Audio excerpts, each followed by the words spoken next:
नमस्कार, मैं अतुल पाल सिंह राम गुलाम online classes में आपका स्वागत है। आज हम लोग दूरस्थ शिक्षा के उसके आगे का विषय वस्तु पढ़ेंगे, टॉपिक पढ़ेंगे। आज हम लोग पढ़ेंगे दूरस्थ शिक्षा की आवश्यकता एवं महत्व, गुण और दोष, जिसमें आज वर्तमान समय में और दूरस्थ शिक्षा की आवश्यकता पर विशेष रूप से बल दिया गया, क्योंकि आज वर्तमान समय में लोगों में शिक्षा का अभाव है। औपचारिक शिक्षा जन जन तक नहीं पहुंच पा रही है, जिस कारण इस शिक्षा की कमी को पूरा करने के लिए दूरस्थ शिक्षा की व्यवस्था की गई है। आज ये कोई भी व्यक्ति अपने जीवन में यदि प्रारंभिक अवस्था में किसी कारण से शिक्षा लेने से वंचित रह गया हो या शिक्षा बीच में पूरी ना कर पाया हो, किसी कारण से शिक्षा छूट गई हो, तो वह दूरस्थ शिक्षा के माध्यम से अपने शिक्षा को, अपने ज्ञान को और डिग्री पाने की जो उसकी हार्दिक इच्छा होती है उसको वो पूरा कर सकता है। अब आगे चर्चा करते हैं कि किसी भी व्यक्ति ने यदि अपने औपचारिक शिक्षा को समय से पूरा ना कर पाया हो या अपने जीवन में उन्नति के लिए औपचारिक शिक्षा लिया, मान इंटर का अध्ययन किया, स्नातक का किया, या उस दौरान उसकी आर्थिक स्थिति ठीक नहीं थी, वह किसी कारणवश आगे पढ़ाई पूरी नहीं कर पाया और वो अपने सेवा में किसी काम में लग गया। अब उसको उस काम में विकास करना है, उन्नति करना है, आगे बढ़ना है, तो क्या करेगा? वो उस स्थिति में नहीं है कि वो विद्यालय जा सके या औपचारिक शिक्षा को ले सके। उस समय वह दूरस्थ शिक्षा के माध्यम से अपने विकास को और अपने आने वाली समस्या का सामना करते हुए अपने विकास और उन्नति के सहयोग के लिए दूरस्थ शिक्षा का उपयोग करके अपने ज्ञान को, अपने विकास को आगे बढ़ाएगा। इस प्रकार कोई भी व्यक्ति निरक्षर हो या साक्षर हो, सभी के लिए दूरस्थ शिक्षा महत्वपूर्ण है। शिक्षा जब अपने सीमित संसाधनों के कारण सर्व सुलभ नहीं हो पाती, पुनः सुन ले, शिक्षा जब अपने सीमित संसाधनों के कारण सर्व सुलभ नहीं हो पाती है तो शिक्षा के वैकल्पिक अथवा अनौपचारिक माध्यम की सहायता से लेनी पड़ती है, जिसमें दूरस्थ शिक्षा वैकल्पिक साधन के रूप में प्रयोग की जाती है। इसका महत्व इस दृष्टि से अधिक है। आधुनिक युग में दूरस्थ शिक्षा की आवश्यकता को हम निम्नलिखित बिंदुओं से समझ सकते हैं। आइए इसका क्रमवार चर्चा करते हैं। पहला, दूरस्थ शिक्षा मुख्यतः जीवन के प्रारंभिक समय में शिक्षा न लेने वाले व्यक्तियों के लिए, दूरस्थ शिक्षा घर बैठे ऐसे व्यक्तियों के लिए जो शिक्षण संस्थान नहीं जा सकते, घर बैठे ऐसे लोगों को शिक्षा घर तक पहुंचाने का एक सशक्त माध्यम है, एक जरिया है। इस प्रकार ऐसे व्यक्ति जो शिक्षा नहीं ले पाए औपचारिक किसी कारण से और घर बैठ गए हैं, वो घर बैठे दूरस्थ शिक्षा के माध्यम से अपनी शिक्षा को आगे जारी रख सकते हैं और अपने पाठ्यक्रम को पूरा करते हुए अपने विकास को आगे ले जा सकते हैं। दूसरा, संकीर्ण विचारधारा के कारण ऐसे लोग जो पहले शिक्षा नहीं ले पाए हैं, ग्रहण नहीं कर पाए हैं, वह पुनः अपनी शिक्षा को आगे बढ़ाने के लिए, डिग्री प्राप्त करने के लिए दूरस्थ शिक्षा के माध्यम से अपने को शिक्षित की श्रेणी में ला सकते हैं। दूरस्थ शिक्षा में विभिन्न प्रकार के पाठ्यक्रम चलते हैं। आप जान ही रहे कि इसके पहले बताया गया, कंप्यूटर के माध्यम से या नेट के माध्यम से इसके बारे में विस्तार से आप जान सकते हैं। घर बैठे मोबाइल आपके पास है, दूरस्थ शिक्षा के बारे में जो इसका वेबसाइट है, जो इसका नंबर है, उस आधार पर आप विभिन्न जानकारी प्राप्त कर सकते हैं, कौन कौन पाठ्यक्रम है और इन पाठ्यक्रमों का चयन का क्या प्रक्रिया है, कब एडमिशन होता है, फीस कितना है, समय अवधि क्या है, बाकी डिटेल सब चीजें। अगला जो है, ऐसे क्षेत्र जहां पर शिक्षा वो व्यक्ति नहीं ले पाए हैं, इस कारण कि आसपास कोई विद्यालय नहीं था या उनका ऐच्छिक पाठ्यक्रम आसपास नहीं था, तो वो ऐच्छिक पाठ्यक्रम ना होने के कारण वो आगे पढ़ाई जारी नहीं रख पाए। इसलिए ऐसे भी व्यक्ति जो किसी कारण आसपास विद्यालय ना होने के कारण शिक्षित नहीं हो पाए या अपने ऐच्छिक पाठ्यक्रम में प्रवेश नहीं ले पाए, क्योंकि हम पहले भी चर्चा कर चुके हैं, पुनः बता दें कि औपचारिक शिक्षा के अंतर्गत सीटें सीमित होती हैं। विभिन्न कॉलेज में 100, 200, 500, 400 इसके आसपास ही सीटें सीमित होती हैं। तो उन सीटों पर जिन छात्रों को प्रवेश मिल जाता है वो तो अपनी इच्छा को आगे पूरा करते हैं पाठ्यक्रम पढ़ करके, लेकिन ऐसे लोग जो इच्छा रखते हुए उनका प्रवेश नहीं हो पाता है और वो शिक्षा से वंचित हो जाते हैं, अपने इच्छुक पाठ्यक्रम से वंचित हो जाते हैं, तो वो मजबूरी में घर बैठ जाते हैं या शिक्षा आगे जारी रखना चाहते हुए भी परिस्थिति कारण नहीं शिक्षा जारी रख पाते हैं। तो उनके लिए ये दूरस्थ शिक्षा एक ऐसे संजीवनी के समान है जो उनको पुनर्जीवित करने, जीवन में खड़ा करने, समाज में मजबूती के साथ अपने को स्थापित करने में महत्वपूर्ण भूमिका निभा सकती है। ऐसे सभी लोग इसके जरिए से अपनी इच्छा अनुसार पाठ्यक्रम का चयन करके प्रवेश लेकर के अपने शिक्षा को आगे बढ़ा सकते हैं। अगला टॉपिक, उत्तर प्रदेश, बिहार, राजस्थान, मध्य प्रदेश, झारखंड, उत्तराखंड आदि में शिक्षा की स्थिति चिंताजनक है। फिर से सुन लें, उत्तर प्रदेश, बिहार, राजस्थान, मध्य प्रदेश, झारखंड, उत्तराखंड आदि में शिक्षा की स्थिति चिंताजनक है। क्यों? क्योंकि जनसंख्या अधिक है, उसके मुकाबले शिक्षण संस्था कम है। प्रवेश वो अपने सीट के सापेक्ष लेंगे, बाकी बच्चे कहाँ जाएंगे?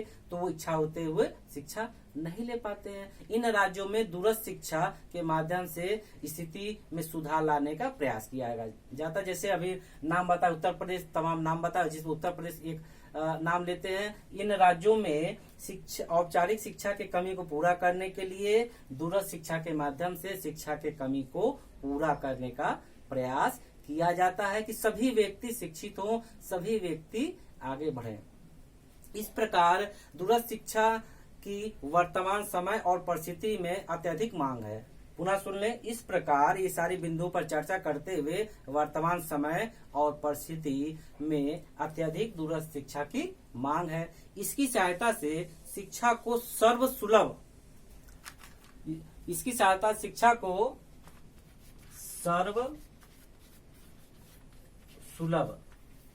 सभी के लिए उपलब्ध कराना, इसको हम कह सकते हैं सरल शब्दों में सर्वसुलभ सभी के लिए उपलब्ध कराने की दृष्टि से दूरस्थ शिक्षा का विशेष स्थान है। इस प्रकार तमाम ऐसे व्यक्ति जो शिक्षा से वंचित हो गए हैं, इस माध्यम से शिक्षित होते हुए अपने को शिक्षा के धारा में जोड़ेंगे, इच्छुक पाठ्यक्रम को पूरा करेंगे, रोजगार प्राप्ति करते हुए अपने जो पढ़ने की इच्छा को जारी रख सकते हैं। अब आगे चर्चा करते हैं दूरस्थ शिक्षा के गुण। दूरस्थ शिक्षा के क्या क्या गुण हैं? दूरस्थ शिक्षा के जो गुण हैं उनका क्रमवार चर्चा करते हैं। पहला है, इस शिक्षा में प्रवेश प्रक्रिया सरल है।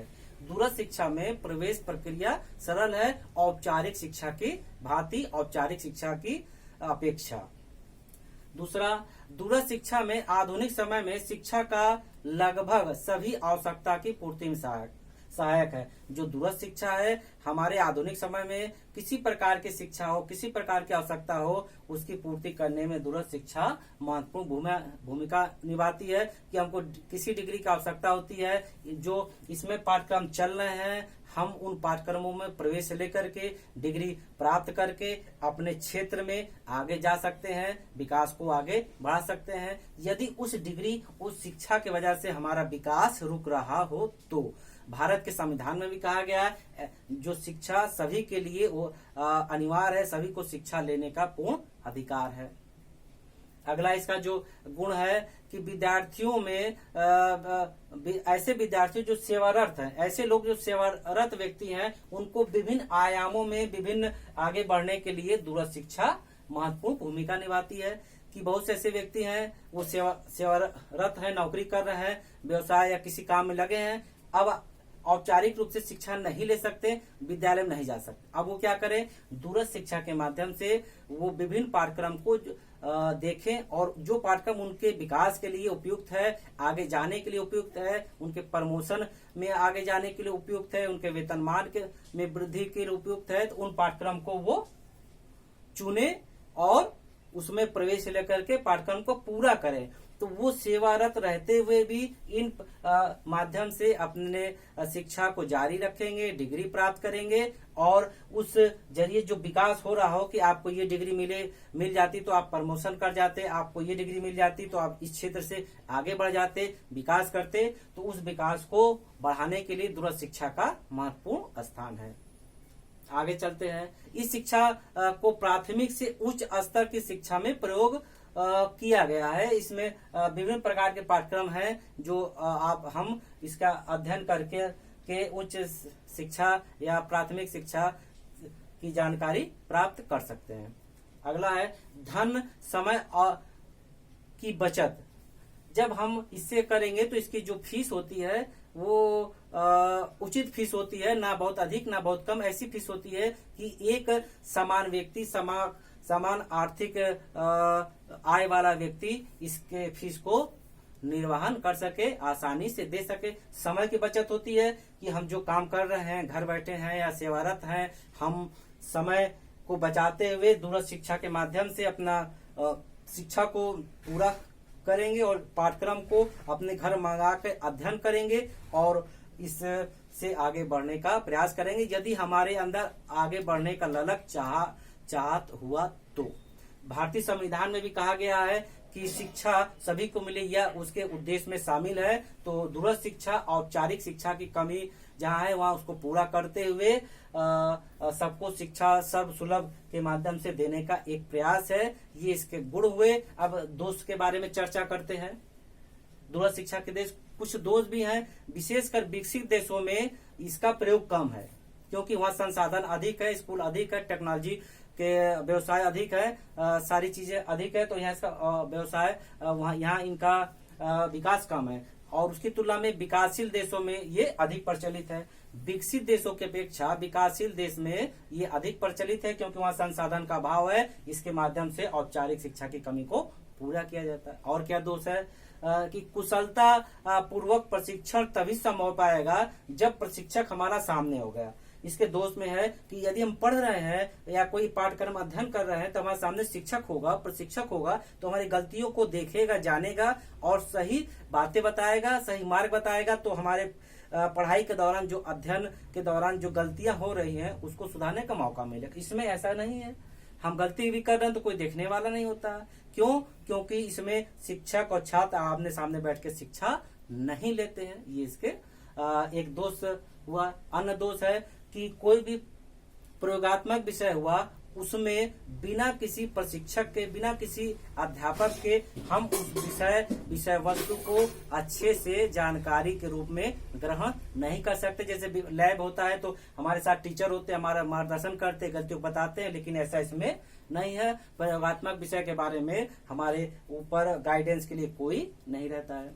इसका अन्य दोष है कि इस शिक्षा में परंपरा, गुरु शिष्य परंपरा, सभ्यता, संस्कृति, अनुशासन और आदि का अभाव रहता है। क्योंकि जब हम किसी के सामने बैठेंगे नहीं, घर में रहेंगे, तो अनुशासन, गुरु शिष्य, सभ्यता या आदि के बारे में अच्छे से जान ही नहीं पाएंगे। अकेले हम क्या जानेंगे? जो हम करेंगे सब ठीक लगेगा, लेकिन जब विद्यालय में जाते हैं उदाहरण तौर पर, तो हमको पता है कि क्लास में अध्ययन के दौरान क्या होता है, लंच कब होता है, समय क्या आने जाने का है, अनुशासन क्या है, विभिन्न चीजों के बारे में जानते समझते हैं। तो इस प्रकार आज हम लोगों ने जाना दूरस्थ शिक्षा का महत्व के बारे में जाना, उसके गुण के बारे में जाना, दोष के बारे में जाना। इस प्रकार हम लोग ये चर्चा करें कि दूरस्थ शिक्षा का अध्ययन करने के दौरान क्या सीखा। तो दूरस्थ शिक्षा के अंतर्गत हम लोगों ने सीखा दूर रह के शिक्षा को प्राप्त करना दूरस्थ शिक्षा कहते हैं। इसका जो अन्य नाम है घर के बाहर रह के शिक्षा लेना, रोजगार परक शिक्षा और गृह अध्ययन शिक्षा, पत्राचार शिक्षा आदि। और अगला हम लोग ये जाने समझे कि दूरस्थ शिक्षा की विशेषता क्या है। कुछ चीजों पर विशेष महत्व दिया गया है। स्व अध्ययन पर विशेष बल दिया गया है और इस पर बल दिया गया है कि जो विषय सामग्री है उसका आप गहन अध्ययन करें। इसकी विशेषता के बारे में बताया गया है। स्वाध्ययन गुण के बारे में बताया गया है कि ये सर्व सुलभ है, सबको आसानी से मिल जाएगी। समय धन का बचत होता है। दोष ये है कि आमने सामने बैठ के गुरु शिष्य की परंपरा की तरह शिक्षा हम नहीं ले पाते हैं, और कोई भी प्रशिक्षण यदि शिक्षक के बिना दिया जाए तो उसको अधूरा माना जाता है। ये शिक्षा विकसित देशों की अपेक्षा विकासशील देशों में अधिक है। इस प्रकार हम आज जाने दूरस्थ शिक्षा के बारे में, पूरी बातों को जाने, महत्व के बारे में, गुण दोष के बारे में जाने। तो इस प्रकार ये अगले क्लास में हम इसके बाद चर्चा करेंगे, और इसी के साथ हम आज का क्लास समाप्त करते हैं। नमस्कार।